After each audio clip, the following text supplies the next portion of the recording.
pour sa participation à une filière djihadiste entre la France et le Pakistan. On reviendra sur son profil dans un instant avec Dominique Rizet, mais d'abord les faits.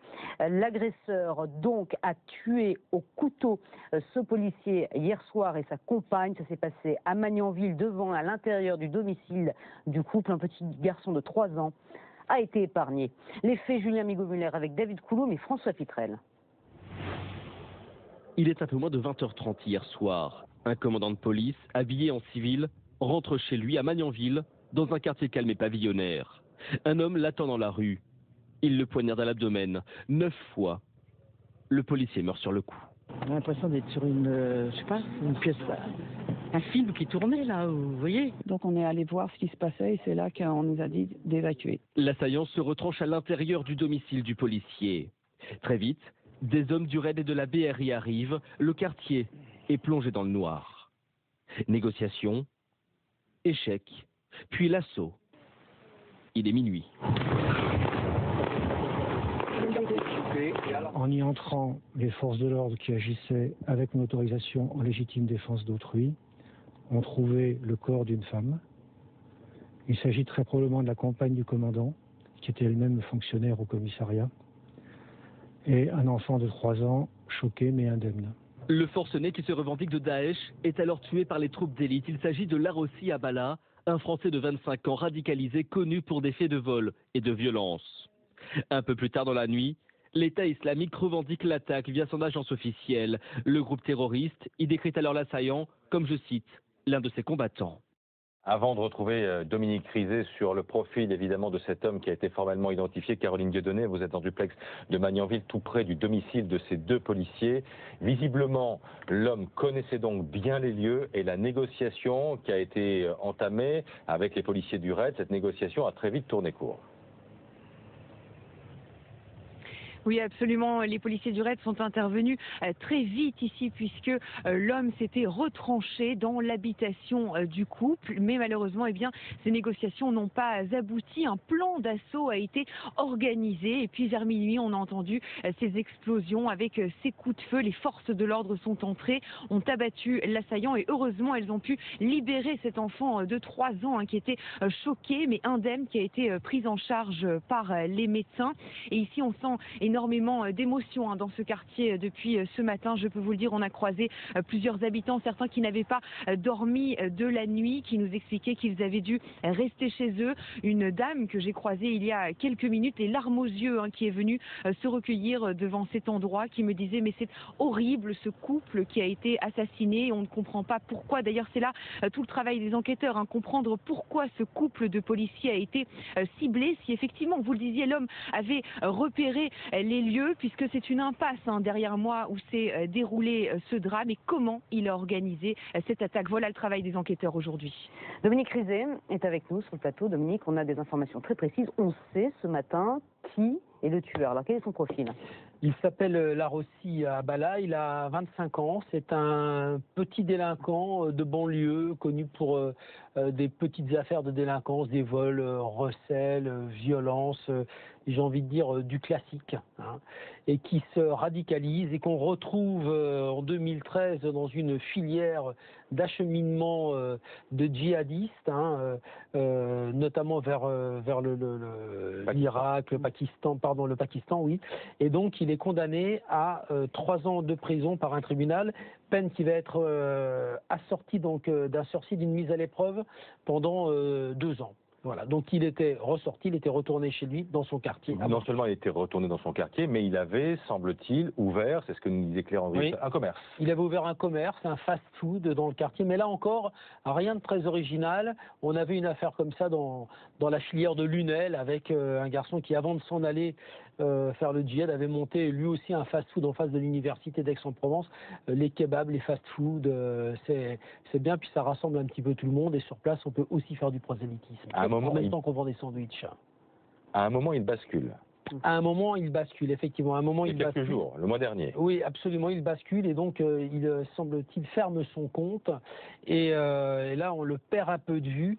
Une image noire sur son compte Facebook, pour être tout à fait précis, quelques jours après cet appel donc lancé par le porte-parole de l'État islamique à aller taper n'importe où en Europe et aux États-Unis pendant le Ramadan. Exactement, l'image noire, c'est un signe. C'est vrai qu'effectivement, les revendications sont souvent sur ce fond noir. Pour l'instant, on n'en sait pas plus, mais il semblerait qu'il y ait eu sur lui une enquête en cours par un service spécialisé.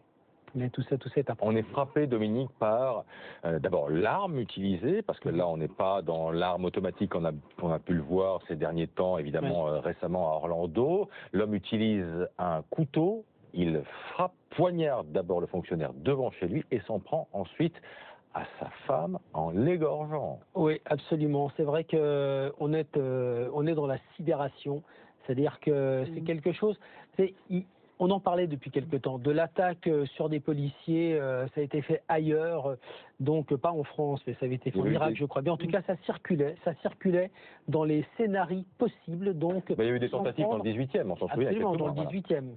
Mais là, clairement, de s'en prendre à un policier, une policière qui rentrait chez lui, chez elle, et de l'assassiner avec toute sa famille et de filmer, parce qu'il se pourrait aussi que l'action ait été filmée, on va en savoir plus, mais façon Mohamed Merah, donc on en saura plus là-dessus, mais c'est vrai que c'est la sidération parce que c'est l'arme tellement facile à trouver, un couteau, et ça fait tellement peur. Vous voyez, c'est quelqu'un qui n'a pas besoin d'aller chercher une Kalachnikov dans une banlieue, il est allé tuer avec ce qui lui tombait sous la main, l'arme la plus facile à trouver finalement. Et heureusement, l'enfant du couple, un petit garçon de 3 ans, a été retrouvé sain et sauvé par le reste. Sain et sauf effectivement après l'intervention du RAID. Guillaume Bertrand, vous êtes avec nous en duplex du commissariat des Mureaux. Le commissariat des Mureaux, c'est là où travaillait ce policier donc qui a été poignardé à 9 reprises par cet homme ce matin dont on connaît le nom. Il s'appelle Larossi Abala. Oui, l'homme avait 42 ans, il était commandant de police ici, au commissariat des Mureaux. Il a quasiment fait l'ensemble de sa carrière dans ce commissariat. Nous discutions tout à l'heure avec l'un de ses collègues qui le décrit comme quelqu'un de bienveillant, de sympathique et de bon vivant. Il nous expliquait aussi qu'ici, aux Mureaux, c'est une zone sensible. Alors forcément, dans le commissariat, il y a beaucoup de solidarité. C'est un peu une famille. La perte en est encore plus dure. Mais les Mureaux, c'est aussi une petite ville, 31 000 habitants. Et le commandant allait régulièrement au contact de sa population. L'émotion est très grande ici. Le ministre de l'Intérieur, Bernard Cazeneuve, est attendu tout à l'heure à 9 h au commissariat des Mureaux. Merci beaucoup, Jérémy Père. Vous trouvez dans l'autre commissariat, celui de Mantes-la-Jolie, où travaillait l'épouse du fonctionnaire de police assassiné devant chez lui. Exactement, et on l'imagine, l'émotion doit être immense ici dans ce commissariat, d'autant plus que le commandant qui a été assassiné a travaillé ici au commissariat de Mantes-la-Jolie avant de rejoindre celui des Mureaux. Sa compagne était la secrétaire du commissaire de Mantes-la-Jolie, elle était donc aussi fonctionnaire de police. Son corps a été retrouvé par les hommes du RAID après l'assaut dans sa maison, là où vraisemblablement elle a été prise en otage pendant plusieurs heures avec son fils de 3 ans, qui est d'ailleurs le seul survivant de ces attaques. Impossible pour l'instant de connaître les circonstances de la mort de cette femme, savoir si elle a été assassinée juste avant l'assaut du RAID vers minuit ou bien juste après l'assassinat de son compagnon vers 21 h. Bernard Cazeneuve donc est attendu au commissariat des Mureaux vers 9 h. Il passera ensuite ici au commissariat de Mantes-la-Jolie pour témoigner de la solidarité du gouvernement aux fonctionnaires de police qui étaient les collègues de ces 2 fonctionnaires de police assassinés. Voilà, Jérémy Père en duplex avec nous de ce commissariat de Mantes-la-Jolie où travaillait donc cette policière assassinée, elle aussi, hier soir à Magnanville, dans les Yvelines. Nicolas Comte du syndicat SGP Police FO était avec nous ce matin sur le plateau de Première Édition. Évidemment, il est très choqué par les faits qui se sont déroulés hier soir. C'est d'abord la tristesse en pensant à ce petit garçon qui a tout perdu. C'est la colère parce que deux de nos collègues ont été assassinés par quelqu'un qui visiblement a émis des revendications. Et puis c'est l'inquiétude aussi. C'est l'inquiétude par rapport à ces actes de terrorisme qui se répètent. Et puis aujourd'hui, des policiers qui sont très clairement ciblés. Le ministre de l'Intérieur nous avait dit à l'issue de Charlie Hebdo que nous faisions partie d'une profession qui était plus visée par les terroristes. On voit qu'aujourd'hui ça se concrétise. Il y avait eu des attaques de commissariat auparavant. Il y avait déjà eu des tentatives. Mais là aujourd'hui c'est très particulier. C'est un policier, un couple de policiers, une famille de policiers à son domicile. Et l'enquête avance vite puisqu'on a donc le nom de l'homme qui a tué ces 2 policiers. Il s'appelle Larossi Abala, il a 25 ans et il est originaire de Mantes-la-Jolie. Benjamin Dubois. L'agresseur s'appelle Larossi Abala, un Français de 25 ans. Il est connu pour des faits de vol, violence et recel, mais aussi pour radicalisation. En 2013, il est condamné avec 7 autres personnes à 3 ans de prison, dont 6 mois avec sursis et une mise à l'épreuve pendant 2 ans, dans une affaire de filière djihadiste entre la France et le Pakistan. L'homme habitait Mantes-la-Jolie. C'est dans le commissariat de cette ville proche de Paris qu'avait travaillé le commandant de police. Sa femme y était encore actuellement en poste en tant que secrétaire administrative. Selon des sources policières, l'homme s'est revendiqué du groupe État islamique durant les négociations avec le RAID. Une information confirmée par l'agence Amaq, liée au groupe djihadiste. Des témoins ont aussi rapporté aux enquêteurs que le tueur aurait crié « Allahu Akbar » en attaquant le policier. Jacques Dibona, ce profil, ce Larossi Abala, profil d'un garçon, donc petite délinquance, et puis finalement qui se radicalise, qui va en prison et qui, hier soir, passe à l'acte avec une violence inouïe. C'est un profil qui vous inspire quoi? C'est un profil classique. On voit que Daesh utilise tous les moyens, par ses appels à la violence, d'une part, d'autre part par ses commandos qu'il envoie en Europe, organisés, préparés, comme on a connu au mois de novembre et puis à Bruxelles au mois de mars, et des incitations à massacrer, à tuer tous les incroyants, tous les mécréants, qu'ils soient catholiques, chrétiens, catholiques, juifs, musulmans même, ils appellent au meurtre de musulmans. Et donc on trouve différents profils. Celui du 18e était probablement un déséquilibré, complètement isolé. Celui-là est déjà plus classique, c'est-à-dire qu'il est passé par une filière qui a envoyé des combattants à l'étranger. Il a été en prison, donc en prison il en a connu d'autres, il est ressorti de prison, il a monté son petit commerce, toujours radicalisé probablement, puis à un moment donné, faut pas oublier que c'est le mois du Ramadan, qu'on a souvent des actions très violentes à cette époque-là. Et donc, c'est peut-être ça le porte-parole de l'État islamique a appelé justement le rappel à la fin du mois de mai à des actions violentes. D'Abou Mohamed Al-Adnani, le porte-parole de Daesh, à commettre des actes. Donc, voilà, il s'est lancé lui-même par tous les moyens. Alors, il aurait pu, par ses connaissances aussi, peut-être faire partie d'un petit... Peut-être que l'enquête déterminera qu'il a aussi d'autres gens autour de lui, mais là, il n'y a pas de complicité sur les armes, puisqu'il n'a pas d'armes à feu. Pas de complicité, un type a priori seul, et tout à l'heure, quelqu'un sur le plateau évoquait cette notion de terrorisme de proximité. Il n'est pas exclu que l'auteur des faits connaissait ou avait croisé sa cible. Probablement. Habitant à Mantes-la-Jolie, le commandant a été en fonction à Mantes-la-Jolie. Il l'a probablement croisé lors d'une des procédures dont il a fait l'objet, pour vol ou pour recel, et peut-être qu'il a nourri à ce moment-là contre cette personne. Il a peut-être choisi, parce que quand ils sont en garde à vue, ils passent leur temps à vous observer. C'est vrai ça? Oui, bien sûr, ils vous photographient, ils retiennent vos visages. Non, pour différentes choses. Parce que quand ils vont ressortir, ils vont de nouveau travailler sur des délits. Bon, ils regardent dans la rue s'ils vous reconnaissent, si vous êtes là. Donc voilà, ils passent leur temps à vous observer. Et ils nourrissent évidemment de la haine contre les policiers qui les envoient en prison. Donc peut-être que ce commandant a dirigé une procédure à un moment donné. Mais ça, tout ça, l'enquête c'est facile à déterminer. On est quand même fasciné par la violence, la violence de l'acte hier. C'était pas avec une arme de poing, enfin c'était une arme blanche. Oui, donc voilà, il y a une espèce de rage, de haine. Quand il y a de nombreux coups de couteau, il y a une espèce de déchaînement contre la personne. C'est pas simplement... et puis égorger une personne, c'est pareil, c'est pas que rituel, c'est un acte extrêmement violent. Et on est bien dans une affaire de terrorisme, c'est ce que disait il y a quelques instants Stéphane Le Foll, le porte-parole du gouvernement. Cet acte a été fait par quelqu'un qui avait été effectivement arrêté pour recrutement. C'est un acte terrible, un drame terrible, un acte terroriste par le fait d'ailleurs que le parquet antiterroriste s'est saisi de cette affaire. Adrien Jeanne, vous êtes avec nous en duplex de l'Élysée, où François Hollande a convoqué donc une réunion il y a une demi-heure maintenant. Est-ce que le président de la République va s'exprimer peut-être à l'issue de cette réunion?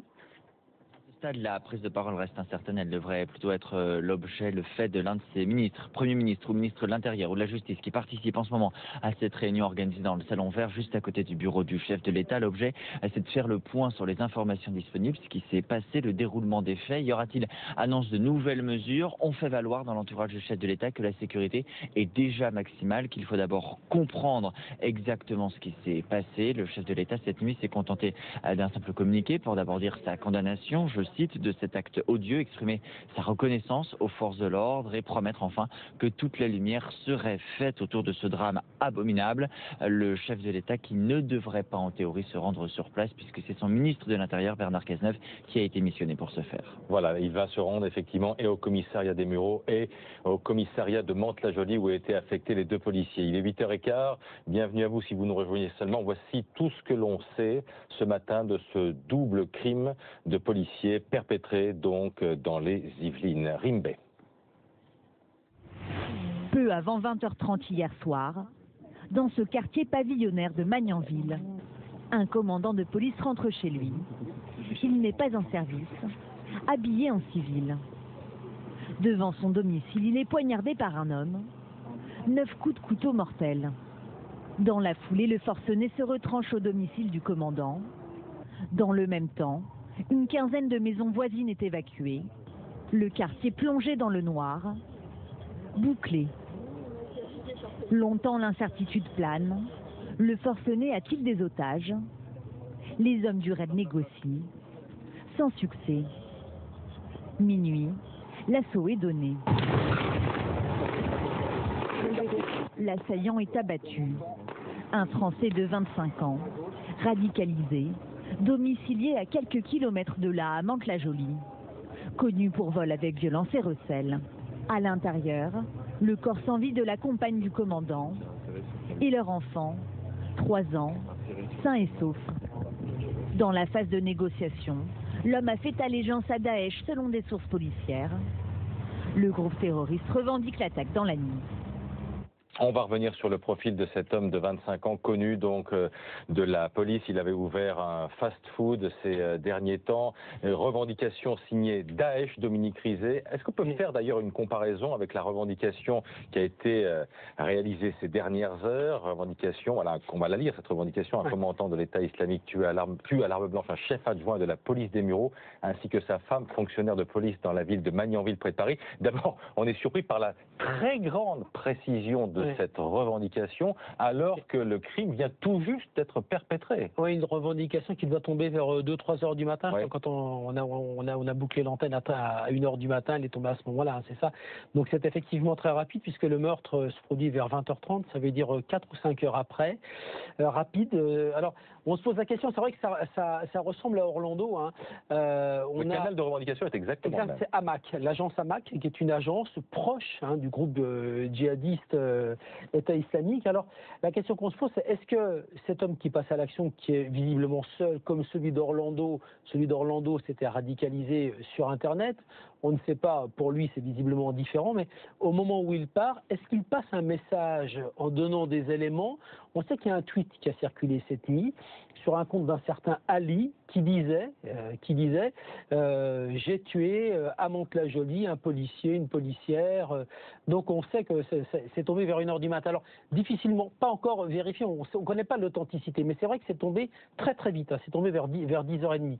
Alors est-ce que quand il part, il contacte quelqu'un, et s'il contacte quelqu'un, qui, et est-ce que l'enquête permettra de le déterminer? C'est la date qui est chargée donc de cette enquête, pour dire voilà, je suis à tel endroit, je fais ci, je fais ça. Mais vous avez raison, Christophe, cette revendication, elle est extrêmement précise. Je suis même pas sûr qu'à 2h du matin, 1h du matin, on avait ces éléments, mais vraiment, vous venez de les avoir. C'est la même chose que pour Orlando. Donc exactement la même chose, communiqué extrêmement précis, très rapide également. Peut-être que Daesh veut aujourd'hui imprimer sa marque un peu plus fort en ce moment, vu que sur le terrain c'est difficile. Oui, Pascal, c'est en tout cas clairement une nouvelle façon de procéder et de revendiquer. Ça va très très vite. On a l'impression que ceux qui ont la main sont ceux qui passent à l'action et qui ensuite envoient l'information à l'agence AMAC qui revendique tout de suite. C'est une diversification des modes opératoires. Oui. Voilà, le commando organisé d'un côté et d'un autre côté le loup solitaire, puisqu'il faut les appeler comme ça, avec un impact médiatique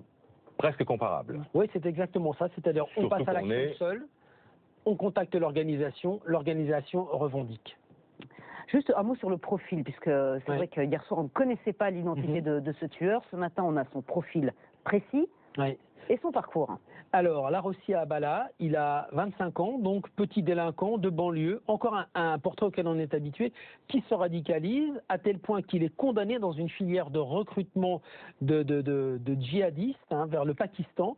Il est condamné à 3 ans de prison avec un aménagement de peine.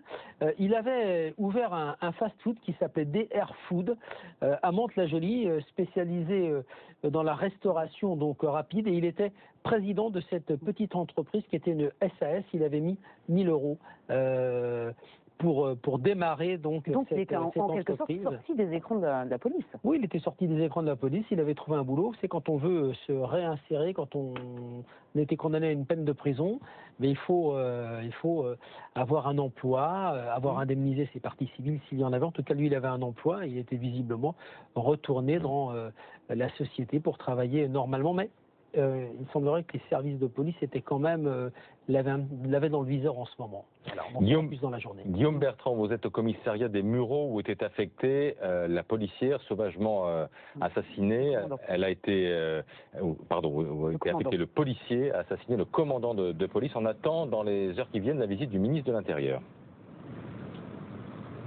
Oui, tout à fait. Jean-Marc Falcon, le directeur général de la police nationale, est déjà arrivé il y a quelques instants. Bernard Cazeneuve ne devrait pas tarder non plus. Entre 8h30 et 9h, il devrait arriver ici pour apporter son soutien à la police. Je rappelle que l'une des victimes tuées hier était commandant ici au commissariat des Mureaux. Il a quasiment fait l'ensemble de sa carrière ici. Il était très apprécié de ses collègues qui le décrivaient comme quelqu'un de bienveillant, de bon vivant et de très sympathique. Et le contexte des Mureaux est aussi très particulier. C'est une zone sensible, alors il y avait beaucoup de solidarité, c'était presque une famille. Vous imaginez donc l'émotion très grande ici, au commissariat des Mureaux. On va revenir évidemment dans un instant sur ce double assassinat de policiers revendiqué par l'État islamique dans la nuit. Ce drame intervient en tout cas moins de 2 jours après la tuerie d'Orlando aux États-Unis qui a fait 49 morts et 53 blessés. Recueillement, image de recueillement hier à Orlando à la mémoire des victimes. La tour Eiffel s'est illuminée des 7 couleurs du drapeau arc-en-ciel et ce ballon qui est en ce moment au cœur de l'édifice, ce ballon pour